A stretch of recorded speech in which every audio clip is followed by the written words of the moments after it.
क्या हाल बालकों। 19 नवंबर इम्पोर्टेंट दिन है ना। आज वर्ल्ड कप का फाइनल भी है, छठ पूजा भी है। तो कैसे कैसे करेंगे कवर, तो बस important at least current affairs cover कर लो, बाकी सब्जेक्ट्स तो हम कर सकते हैं कल से कवर। तो ठीक है, फटाफट मैं आपको बताता हूँ आज के इंपॉर्टेंट आर्टिकल्स, फिर जो है आप अपनी डेली एक्टिविटीज़ में बिजी रह सकते हो। तो कवर करते हैं विद द फर्स्ट आर्टिकल जो पेज नंबर 1 पे ही है, कि जो आपको ऑलरेडी हम डिस्कस कर रहे थे इस बारे में, कि जो मालदीव्स के प्रेसिडेंट हैं वो अपोज इंडिया कैंपेन चला के ही जो है वो इलेक्शन जीते हैं। लेकिन जो है वो तो पॉलिटिकल प्रोपेगेंडा होता है। लेकिन अभी जो इंडिया के जो यूनियन मिनिस्टर से किरण रिजिजू, वो वहाँ उनके जो है ओथ सेरेमनी में गए थे। तो वहाँ पे उन्होंने फॉर्मली बोला है इंडियन गवर्नमेंट को कि अपने जो आप मिलिट्री पर्सोनल हैं उनको विड्रॉ कर लो। क्यों? क्योंकि जो मालदीवियन नागरिक हैं जो वहाँ हैं उनको वो चीज़ें अच्छी नहीं लग रही। मतलब हम भी अपना जो फ्रीडम है वो इन्जॉय करना चाहते हैं। और लेकिन जो है ऐसा बोला जा रहा है कि इंडिया जो है उस तरह से नहीं, जैसे इंडिया में जो है ना, इंडिया हेल्प करता है हेलीकॉप्टर से, एयरक्राफ्ट से। जैसे देखो प्रेसिडेंट ने ना, उन्होंने एक्नॉलेज भी किया कि सिग्निफिकेंट रोल है काफ़ी, जो 2 हेलीकॉप्टर इंडिया ने दिए हैं और एयरक्राफ्ट प्रोवाइड किया है इंडिया ने। किनको? Maldives national defence force MNDF को, इन न्यूमरस इमरजेंसी मेडिकल इवैक्यूएशंस। मतलब में मालदीव आपको पता है कि आइलैंड कंट्री है, राइट। तो वहाँ पे जो है रोड प्रॉपर है नहीं, कैसे रहेंगे? आइलैंड है तो इतना जो समंदर है बीच में, छोटे छोटे कई द्वीप हैं, टापू हैं, उन सारी चीज़ों के लिए जब कोई इमरजेंसी आती है मेडिकल की, तो चॉपर यूज़ करना पड़ता है, हेलीकॉप्टर यूज़ करना पड़ता है ऐसे टाइम पे, राइट। जैसे रिसेंटली ही जो मालदीव की जो डिफेंस फोर्स है, नेशनल ये डिफेंस फोर्स है, उन्होंने अपने ट्विटर पे, जो अब एक्स के नाम से जाना जाता है, रिसेंटली पोस्ट किया था कि एक मेडिकल इवेगेशन किया गया है 36 साल की महिला का, in critical condition was carried out, right. तो माले सिटी से उनको में एडमिट कराया गया। ये सारी चीज़ें जो हेल्प किससे हुई? जो हमारा डॉर्नियर एयरक्राफ्ट है उससे, राइट। फोटोग्राफ भी उन्होंने अपनी मेडिकल इवेक्यूएशन का ट्वीट किया था, राइट।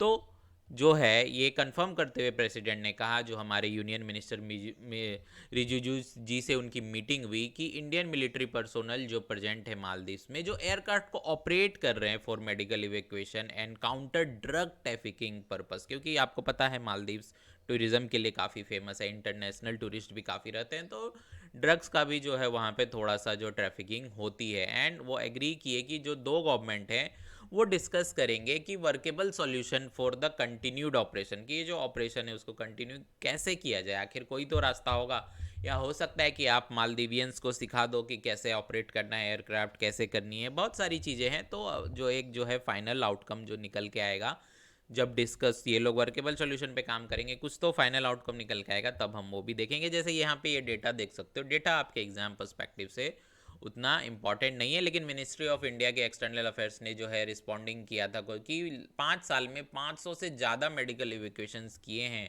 हमारे पर्सोनल्स ने, राइट, हमारे आर्मी वालों ने। तो इसी तरह की चीज़ें हैं, राइट। तो जैसे रिजिजू जी ने भी कहा, बेस्ट विशेस दिया प्रेसिडेंट को इंडिया की तरफ से, वो रिप्रेजेंटेटिव थे हमारे उनकी ओथ सेरेमनी में। और उन्होंने बोला कि हमारा रिलेशनशिप जो है वो मालदीव से और बढ़िया करेंगे, हम एक्नॉलेज करेंगे presence of vibrant Indian community जो मालदीव्स में रहती है, काम करती है। वो वहाँ के प्रेसिडेंट ने भी उसको एक्नॉलेज किया। तो कई सारी चीज़ें हैं कि बायलैटरल रिलेशन को हम दो कंट्री को और मजबूत करेंगे, लेकिन आपको जो है मिलिट्री पर्सोनल जो है आपको विड्रॉ करना पड़ेगा, ऐसा उन्होंने कहा है। लेट्स सी कि क्या फाइनल आउटकम निकल के आता है धीरे धीरे। और ये जो एक आर्टिकल है, ये भी अच्छा आर्टिकल है, जिससे हमें समझ में आएगा कि आखिर जो है कुछ ना कुछ तो लूप होल है। जैसे अपॉइंटिंग हाई कोर्ट में जो है चीफ जस्टिस को जो है काफ़ी टाइम लग जाता है जब वो रिटायर होते हैं। तो ये बोला जा रहा है कि क्यों जो है ऐसा प्रॉब्लम हो रही है। जैसे अपॉइंटिंग हाई कोर्ट जजेस फास्टर व्हेन इट, मतलब जब वो रिटायर होते हैं तो रीअपॉइंट जो है वो जल्दी हो जाता है, एंड ज़्यादा टाइम लगता है अगर वो उनका प्रमोशन बोले तो। If sent to supreme court, मतलब कोई चीफ जस्टिस हैं हाई कोर्ट के, उनको प्रमोट किया गया है, जो भी बोलो वो सीनियर मोस्ट हो गए, तो उनको हाई सुप्रीम कोर्ट के जजेस के रूप में नियुक्त किया गया, तो वो ज़्यादा टाइम लेता है। जैसे कि आप ये डेटा देखोगे तो duration without full time chief justice, तो MN भंडारी रिटायर हुए थे कितना, 13/9/2022 को, और जो नया मिले सक्सेसर वो मिले 19 अप्रैल 2023 को। तो देखो 218 दिन का गैप था। तो कितना भी बोलो, अगर एक फुल टाइम चीफ जस्टिस नहीं है, एक्टिंग चीफ जस्टिस रहते हैं, आपको पता है, नहीं पता है तो बता देता हूँ, मतलब जब तक फाइनल एक नहीं आता है तो एक एक्टिंग चीफ जस्टिस होते हैं। लेकिन फिर भी उस तरह से काम नहीं हो पाता जब एक परमानेंट चीफ जस्टिस होता है। तो देखो 218 दिन लगे थे, फिर 130 दिन, फिर 89 डेज, जैसे ये त्रिपुरा हाईकोर्ट हो गया, गुजरात हाईकोर्ट हो गया, मद्रास हाईकोर्ट हो गया। तो इसी बारे में बात हो रही है कि लॉन्गेस्ट वेट जो है ना, इतना ज़्यादा करने की क्यों ज़रूरत है, मतलब हम फट से क्यों नहीं इस चीज़ को कर सकते, जैसे गवर्नमेंट जॉब में होता है राइट, कि कोई सीट गया उसके जगह ऑलरेडी जो है पता रहता है हमें कि कौन ज्वाइन करने वाला है कौन है। तो इससे जो इंडिया में already number of pending cases आपको पता है कि बहुत ज़्यादा हैं राइट। तो ये सारी चीज़ें के बारे में बात हो रही है कि कॉलेजियम जो है देखो एन एवरेज ऑफ 44 डेज लेता है to recommend a new chief justice after the retirement, मतलब रिटायरमेंट के बाद जो एवरेज है वो 44 डेज का है। लेकिन अगर जो है कोई हाई कोर्ट चीफ जस्टिस हैं हाई कोर्ट के और उनको एलिवेट किया जाता है, मतलब उनको एक तरह से समझ लो सिंपल भाषा में कि उनको प्रमोट किया जाता है हाई कोर्ट से सुप्रीम कोर्ट में, तो जो कॉलेजियम में और ज़्यादा टाइम लेता है। एवरेज क्या निकल के आता है उसमें 57 days to recommend appointment in new chief justice. तो देखो कितने सारे केस पेंडिंग है, कितना डिले होता होगा अगर एक का प्रमोशन हो गया एक का रिटायरमेंट हो गई। तो ये सारी चीज़ें हैं राइट, वैकेंसी जब अराइज होती है तो जो है इतना ज़्यादा टाइम लग जाता है। तो इस बारे में ज़रूर जो है अब बात हो रही है कि भाई इतना टाइम नहीं लगना चाहिए, रिकमेंड जल्दी से जल्दी हो जाना चाहिए। ओके, तो चलो आगे बढ़ते हैं। नाउ पाकिस्तान का जो केपीके प्रोविंस है, बोले तो खैबर पख्तूनवा राइट, ये केपीके जो है गवर्नमेंट है उन्होंने डिसाइड किया है कि वो एक ऑपरेशन और लाएंगे। आपको ऑलरेडी पता है कि वहाँ से अफगानियों को निकालने के लिए जो है काफ़ी जो है रिसेंटली काफ़ी दिनों से जो वहाँ पे जो है चल रहा है राइट। तो जो है एक और जो है मेजर ऑपरेशन चलाएगा केपीके राइट, कि जो है उनको एविक्ट करना इलीगल अफगान्स को फ्रॉम द प्रोविंस कैपिटल, कौन कहाँ से, पेशावर से।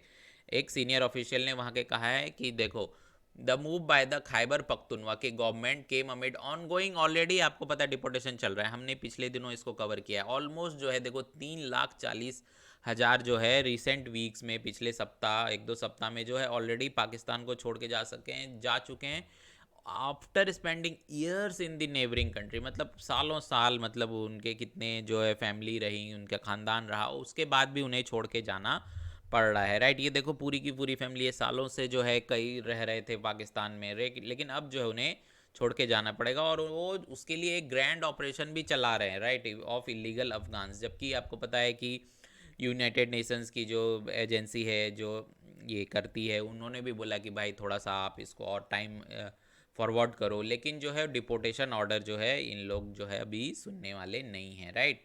तो इस तरह से जो है क्यों ऐसा किया जा रहा है, क्योंकि क्या हुआ ना, इस्लामाबाद ने क्लेम किया कि अफगान जो है वो जो है टेररिस्ट अटैक्स कर रहा है right in the country this year. जैसे देखो 24 में से 14 मेजर अटैक टेररिस्ट अटैक जो हुए हैं taken place in the country this year, वो जो है इस्लामाबाद ने क्लेम किया है कि वो अफगान नेशनल्स ही कर रहे हैं। इस वजह से जो है हमें ये जो है स्टेप लेना पड़ रहा है। लेकिन जो तालिबान, आपको पता है अफगानिस्तान में अभी कौन रूल कर रहा है, तालिबान लेड गवर्नमेंट है राइट।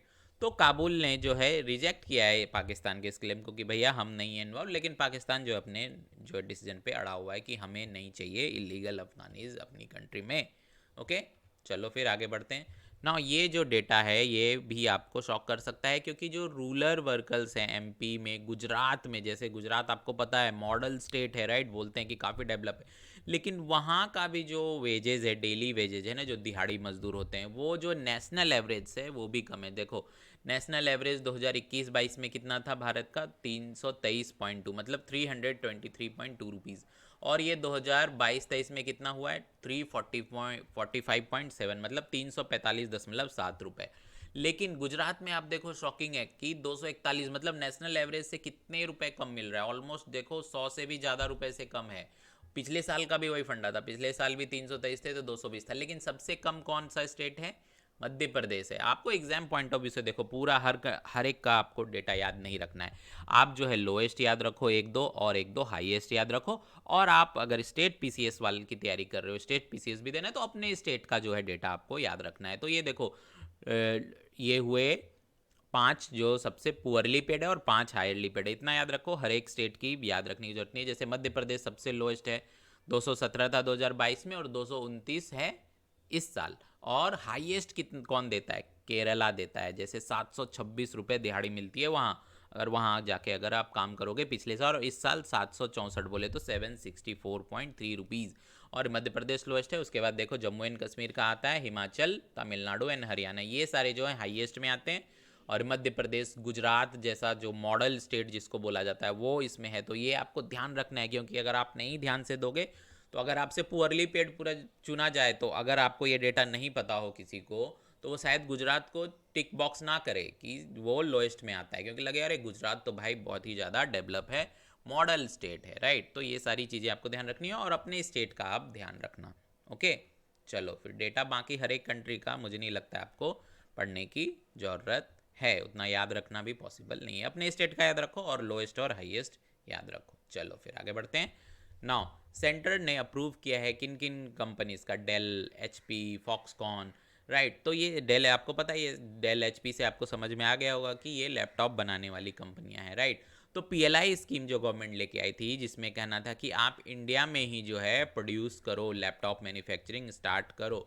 तो पीएलआई स्कीम में जो है, जो कि है प्रोडक्शन लिंक्ड इंसेंटिव, मतलब आप अगर प्रोड्यूस करते हो इंडिया में तो आपको इंसेंटिव मिलेगा। तो इसमें से जो है 27 कंपनियों ने अप्रूवल मिला है सेंट्रल गवर्नमेंट से। तो देखो सेंटर ने क्या बोला है कि डबल कर दिया है पीएलआई, बोले तो ये इंसेंटिव को डबल कर दिया है। कितना आप कर दिया है, 17,000 crore with a 6 year tenure, मतलब 6 साल के टेन्योर में आपको 17,000 करोड़ मिल सकता है। और पहले जो है जब ये स्कीम लॉन्च हुई थी, फर्स्ट वर्जन था स्कीम का, तब जो है सिर्फ 2 कंपनी को मिला था, डेल को और भगवती को, राइट। जो फर्स्ट ईयर का टारगेट था फाइनेंशियल ईयर 2022 का। ओके, तो इस बार जो है 40 कंपनियों ने अप्लाई किया था, लेकिन उसमें से जो है कितनों को मिला है, 27 कंपनियों को मिला। और याद रखना एप्पल को नहीं मिला है, Apple has opted to skip, मतलब एप्पल ने अप्लाई नहीं किया था, उसने स्किप किया है। तो याद रखो एप्पल को छोड़ के बाकी जो कंपनीज हैं ये सारी वो इंडिया में प्रोड्यूस करेंगी। ओके, तो इतना आपको बस ध्यान रखना है, बहुत सारे डेटा हैं, उतने आपको एग्जाम पॉइंट ऑफ व्यू से ध्यान रखने की जरूरत नहीं है। बस याद रखो डेल, एचपी है, वॉक्सकॉन है, और एप्पल नहीं है, बस जो बड़ी बड़े एमसीक्यूज में आपसे पूछे जा सकते हैं। ओके, चलो आगे बढ़ते हैं। नाउ एक जो ये आपको एमसीक्यू फॉर्म में क्वेश्चन पूछा जा सकता है कि कौन जो डिमाइसेस पूछी जाती हैं, ऑबिचुरीज पूछी जाती हैं, तो एक्स रिजर्व बैंक गवर्नर जो हैं एस वेंकटी रमन, वो पास अवे हो गए हैं 92 ईयर्स की एज में, राइट। जो अपना नॉर्मल जो एज के हिसाब से जो उनकी जो है वो सैड डिमाइस हुई है। और ये इंपॉर्टेंट क्यों है, क्योंकि इनके टाइम पे जो है 2 बहुत बड़ी चीज़ें हुई थी, 2 बहुत बड़े क्राइसिस हैं इंडिया में। पहला क्या था, आपने वो वेब सीरीज़ भी देखी होगी, हर्षद मेहता स्कैम, या फिर एक अभिषेक बच्चन वाला और एक स्कैम 1992, आपने इस वेब सीरीज़ को देख रखी होगी, तो आपको समझ में आ जाएगा। इनके ही टाइम पे हुआ था, हर्षद मेहता का स्कैम हुआ था, और बैलेंस ऑफ पेमेंट क्राइसिस भी हुआ था इंडिया में। तो आपको ये सारी ध्यान रखना है, ये चीज़ें ध्यान रखनी है। और ओके, तो बाकी जो इनकी पॉलिसीज़ थी काफ़ी अच्छी थी, जैसे इन्होंने बैलेंस, जब ये कब थे, जब राजीव गांधी हमारे प्राइम मिनिस्टर थे, और उन्हीं की रिकमेंडेशन पे जो है इनको जो है बनाया गया था, राइट। तो इन्होंने अपना सिविल